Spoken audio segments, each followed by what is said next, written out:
Olá, meus irmãos, o meu bom dia a todos vocês. Que alegria poder estar com vocês nesta manhã.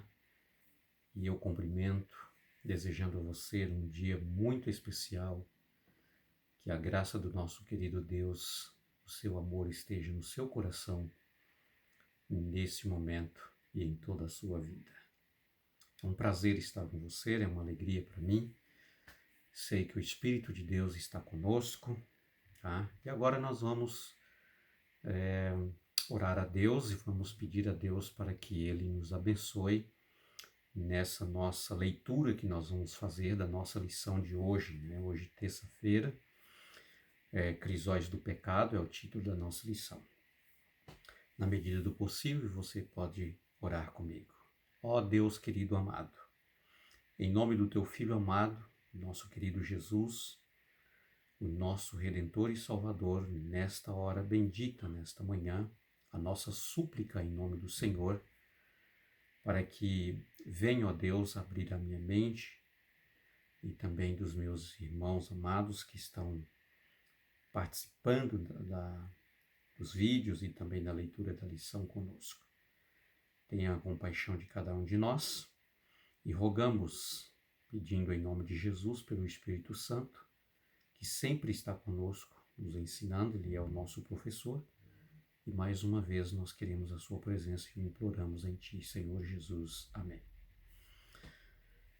Crisóis do Pecado é o título da nossa lição de hoje, meus queridos, e nós estudamos Romanos do capítulo 1, a partir do verso 21 até o verso 32, que é a base do nosso estudo de hoje. Tá? Queridos, o pecado, ele é algo que Deus tem ira. Deus, ele se ira contra o pecado. Tá? A ira de Deus se revela do céu contra toda a impiedade e injustiça dos seres humanos que, por meio da sua injustiça, suprime a verdade. Tá? Só para ficar claro, queridos, que o pecador é amado por Deus. Jesus morreu por todos, porque Deus amou o mundo de tal maneira que deu o seu Filho unigênito para que todo o que nele crê não pereça, mas tenha vida eterna. Diz o apóstolo João, né, no capítulo 3 e no verso 16 do seu evangelho. Tá? Jesus, embora ele odeie o pecado, ele ira contra o pecado, mas Jesus ama o pecador. Tá? Jesus, ele quer salvar o pecador. E todos nós somos pecadores. Tá? Você pode fazer parte de qualquer religião, de qualquer denominação. Tá? Você pode ser um pastor, pode ser um padre, pode ser um líder religioso de qualquer religião. Você é um pecador. Eu sou um pecador. Nós somos pecadores. Nós nascemos no pecado. Tá? Mas o que ironiza Deus, queridos, é o pecado que muitas vezes nos leva à escravidão. Tá? E muitas vezes nós decidimos por livre e espontânea vontade, tá? Pelo nosso livre arbítrio de escolha que o próprio Deus nos concedeu, escolher vivermos no pecado. E o pecado nos leva à escravidão e traz consequência, traz miséria, traz destruição, traz morte. E é isso que Deus ironiza, porque Deus não nos criou para sermos escravos. Deus não nos criou para a morte. Deus não nos criou, queridos, para viver sofrendo as consequências do pecado. E é por isso que Deus, ele não quer que você vive no pecado. Porque Deus não quer ver você sofrendo. Você entendeu por que Deus, ele rejeita, ele ira contra o pecado, mas ele ama o pecador? Porque você foi criado à imagem e à semelhança de Deus. Tá? Mas, queridos, eu quero ler com vocês aqui o capítulo 2, o capítulo 1, tá? O capítulo 1, a partir do verso 21. É a base do nosso estudo, diz assim, olha: porque tendo conhecimento de Deus, não o glorificara como Deus e nem lhe dera graças, pelo contrário, se tornara nulos em seus próprios raciocínios e o coração insensato deles se obscureceu. Infelizmente, queridos, pelo livre arbítrio de escolha que Deus concedeu a cada um de nós, e nós já nascemos, tá? Com essa liberdade de ser ou não salvos pela nossa decisão, tá? Viver ou não no pecado pela nossa decisão. Então, todos têm o direito de tomar a sua decisão. E, infelizmente, há muitos que tomam essa decisão de, mesmo conhecendo a Deus, não glorifica a Deus. O significado de não glorificar a Deus é não aceitar a vontade de Deus para a sua vida. Tá? Isso é não dar glórias a Deus. Tá? E ainda muitos desses, queridos, que rejeitam a Deus, ainda dizem, né, ser sábios e tornaram tolos. Infelizmente, queridos, a pessoa pode ser uma pessoa muito inteligente, pode ter estudado muito, pode ter feito um curso superior, pode ter feito doutorado, mestrado, pós-doutorado, mas, queridos, se essa pessoa não aceita Cristo Jesus, não aceita a eternidade, apenas a sua vida está baseada nas coisas terrenas que duram pouquíssimo tempo, porque a nossa vida é como uma fumaça que aparece pela manhã e à tarde ela desaparece pelo calor do sol, tá? Enfim, queridos, esta pessoa não é inteligente, não é sábio, né? Aos olhos de Deus, tá? E mais ainda diz aqui, olha, que muitos desses trocaram a glória do Deus incorruptível por imagens semelhantes ao ser humano corruptível, né? Às aves quadrúpedes e aos répteis. Tem gente, queridos, que ama tanto a criatura, e não tem nada de errado, nós precisamos cuidar mesmo daquilo que Deus criou, da criatura, tá? Só não acima do Criador. E tem gente que faz isso. Troca os valores, inverte os valores. Deixa de adorar o Criador que criou todas as coisas e adora a criatura. Adora os animais. Você entende? Então, tem gente que faz essa inversão de valores, né? Por isso, Deus os entregou à impureza dos seus desejos do coração, né? Para desonrar o seu próprio corpo entre si. Infelizmente, queridos, quando a pessoa toma essa decisão de rejeitar definitivamente a Deus e não quer de maneira nenhuma reconhecer, né, a vontade de Deus, os princípios de Deus, para obedecer a Deus, infelizmente Deus, ele entrega para a pessoa fazer o que ela bem quiser da vida dela, mesmo sabendo que ela vai sofrer as consequências e ela vai ter que dar conta um dia. Mas Deus diz assim: você não quer, né? Eu não posso forçar você. Você só pode me servir por amor e não por dor, tá? Por essa razão, Deus disse assim: você tomou essa decisão, então você vive do seu jeito, do jeito que você quer, mas infelizmente você sofrerá as consequências, tá? Eles trocaram a verdade de Deus pela mentira, adorando e servindo a criatura em lugar do Criador. Tá? Eu estou lendo o verso 25 do capítulo 1, o qual esse Deus é bendito e é eterno para sempre.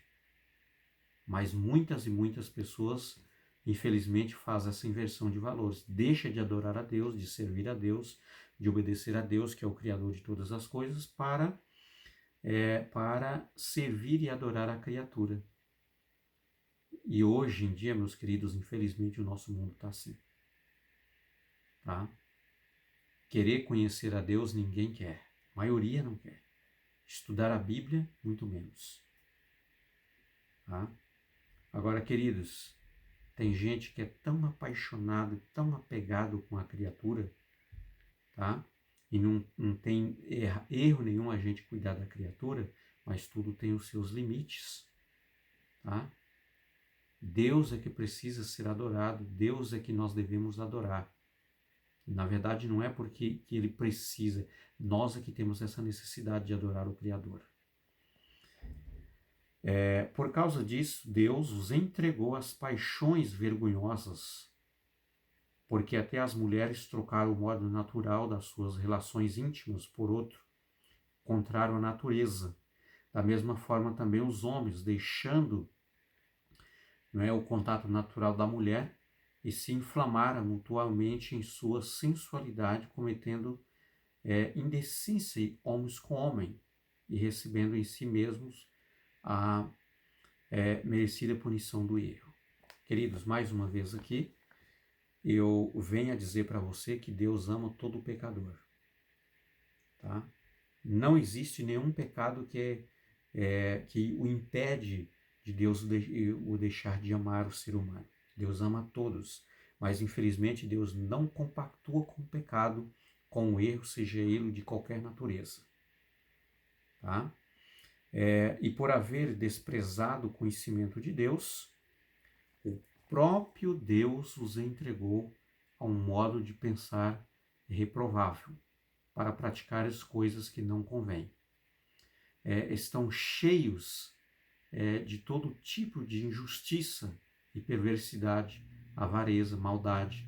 Estão cheios de inveja, homicídio, discórdia, engano, malícia. São difamadores, caluniadores, inimigos de Deus, insolentos, arrogantes, orgulhosos, inventores de males e desobedientes aos pais.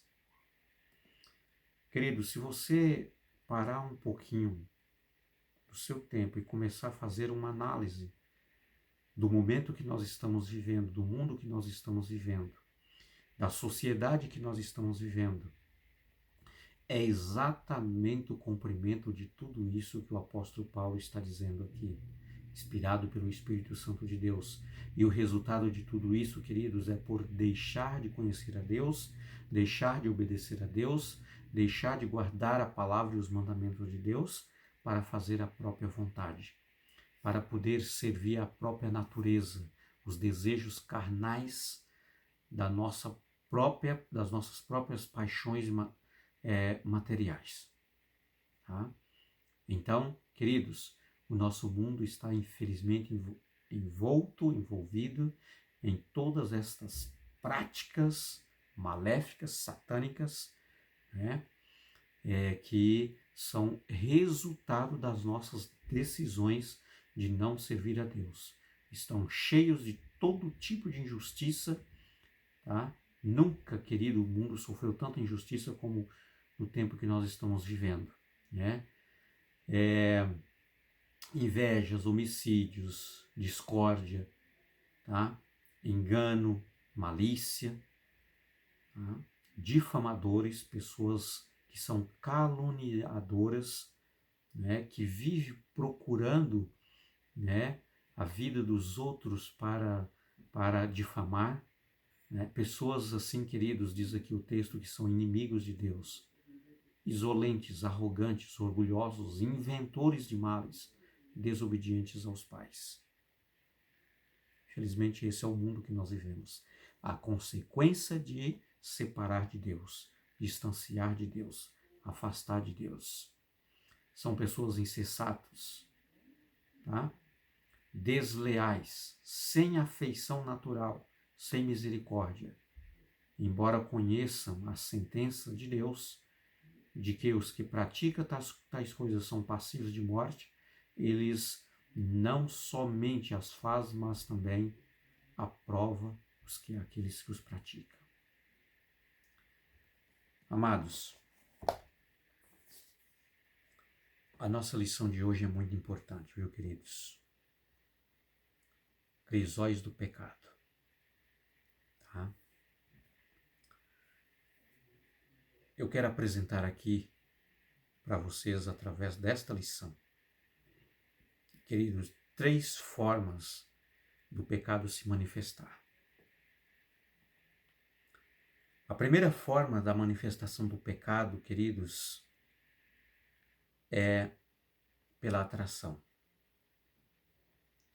O pecado, ele nunca aparece trazendo para você o seu próprio conhecimento, dizendo para você que se você o pecar, você vai morrer, se você pecar, você vai sofrer as consequências, se você, por exemplo, vamos dizer, se você viver a vida inteira, é um exemplo, bebendo bebida alcoólica, você vai ter cirrose. Se você viver a vida inteira fumando, você pode morrer de câncer. O pecado não vai aparecer assim. Ele vai sempre apresentar de uma forma atrativa. Tá? Assim, trazendo para você algo de atratividade. Tá? O gosto pelo o vício do tabaco, o vício da droga, o vício do cigarro, o vício do sexo ilícito, tá? Queridos, o pecado, ele sempre vai apresentar com coisas atrativas para você. Mas quando você aceita a atratividade do pecado, a atração do pecado, queridos, a segunda consequência do pecado é levar à escravidão. Agora ele te escraviza. Já que você agora sentiu o prazer do pecado e vive no pecado, no gosto do pecado, então ele te escraviza. E chega um momento que você quer sair e não consegue mais. O pecado, ele sempre leva você aonde você não quer ir. Mas quando você sente o gosto e a atratividade e gosta e vive com o pecado, chega um momento que ele te leva para a escravidão. E quando ele te joga na escravidão e agora você, muitas vezes por você mesmo, não pode sair, mas se não for pelo milagre, pela graça de Deus, queridos, agora a insistência no pecado, ele te leva à condenação, à consequência da morte. Tá? E eu quero dizer para você que o alcoólatra, ele não começa tomando uma garrafa de cerveja, uma garrafa de bebida alcoólica. Ele começa tomando uma dose apenas. Mas muitas vezes ele termina sendo um alcoólatra. Queridos, o viciado na droga, geralmente ele começa fumando um cigarro, depois ele passa por um trago de uma maconha, depois ele vai para uma outra mais forte, outra mais forte, outra mais forte. E queridos, até chega um momento que esta pessoa está totalmente escravizada. O pecado, ele sempre apresenta a você dizendo assim, é só um começo, é só um experimento, tá? É só uma aventura. Isso não leva a nada. Mas chega um momento que ele te leva à condenação. Infelizmente, querido, a sorte da maioria das pessoas, tá, que se entrega totalmente ao pecado é a condenação da morte. Não sai mais. Se não for pela graça de Cristo, se o evangelho não atingir esta pessoa, ela não consegue sair. Então, cuidado, meus amados, porque o pecado primeiro, ele leva à atração, depois ele leva à escravidão e depois ele leva à condenação. Agora, queridos, 3 razões do sofrimento. Tá? 3 razões por que nós sofremos. E eu quero que você preste bem atenção, porque há muitas e muitas pessoas que sofrem e culpam Deus como culpado. Mas aqui eu quero apresentar para você, queridos, a primeira razão do sofrimento, você pode sofrer por uma provação. Jó, por exemplo, sofreu muito por uma provação. Deus diz para Satanás, você tem observado o meu servo Jó? Ele diz, claro, eu conheço a ele. Deus disse assim, olha, o meu servo Jó é um homem íntegro, um homem reto, temente a Deus e que se desvia do mal. E aí Satanás disse assim, claro, pois o Senhor, tá, é um corrupto que corrompeu a ele, tá? Abençoou de tal forma a vida dele, a família dele, a saúde dele, a casa dele, não é? Os bens dele, o trabalho dele, tudo é uma bênção. Quer dizer, o Senhor blindou ele de todas as bênçãos. Como é que ele não te obedece desse jeito? Agora tira dele e vê se ele te obedece. Então, queridos, foi aí que Deus permitiu que Satanás o tirasse tudo sem tocar na vida dele. Muitas vezes Deus permite que você seja provado, queridos, para você conhecer quem é você. Jó só passou a conhecer quem realmente ele era, tá? E Satanás, o universo e as pessoas que viviam à volta de Jó, só passou a conhecer verdadeiramente quem era Jó quando ele passou por esta provação. E muitas vezes Deus permite que você também o passe pelas provações. Queridos, uma outra forma de nós sofrermos é pelas nossas próprias consequências. É como eu falei para você, muitas vezes a pessoa entra no vício, né, de variadas formas, tá, de todo tipo de vício, e então, resultado, ela vai sofrer as consequências. É claro que quem viveu 40, 50 anos, mais anos, quem sabe fumando, a probabilidade dele morrer com um câncer no pulmão é certeira, né? Consequência de quem? Do seu próprio erro. Assim é pelo vício da bebida alcoólica, assim é pelo vício da droga, assim ou por outros fatores. Queridos, muitas vezes nós sofremos por causa das nossas consequências. Deus tem a ver com o problema? Não, foi nós que escolhemos. E outra forma, querido, muitas vezes de nós sofrermos é pela consequência do erro dos outros. Vou te dar um exemplo. Um bêbado pega o seu carro e sai dirigindo aí bêbado, né? E depois ele avança o farol quando está vermelho, né? E pega ali, passa por cima de várias pessoas ali, né? Mata alguns e outros, por exemplo, fica, quem sabe, com problema de saúde, aleijado de alguma forma para o resto da vida. Ela está sofrendo por consequência do seu erro, do seu pecado? Não. Por consequência do erro e do pecado de alguém irresponsável, né, que causou toda essa situação. Deus tem culpa também? Não, Deus não tem culpa. Tá? Então, queridos, nós precisamos entender quando nós estamos sofrendo, se é consequência dos nossos erros, se é consequência do erro do outro, de uma outra pessoa, ou se é por uma provação. E se for por uma provação, dá glórias a Deus. Se for por consequência do seu erro, querido, suplica a Deus e pede para que Ele possa te libertar, te salvar. Tá? Se for por consequência de um erro de uma outra pessoa, que a sua oração seja para que Deus te dê paciência, para que Deus te dê ânimo, coragem, força, fé para continuar vivendo e testemunhando de Deus. Um dia Jesus vai terminar com todo o mal deste mundo. Queridos, eu termino aqui desejando você um dia feliz, um dia muito abençoado, e que a sua vida seja uma bênção nas mãos de Cristo Jesus. Entregue a sua vida ao Senhor. Amém? Até logo.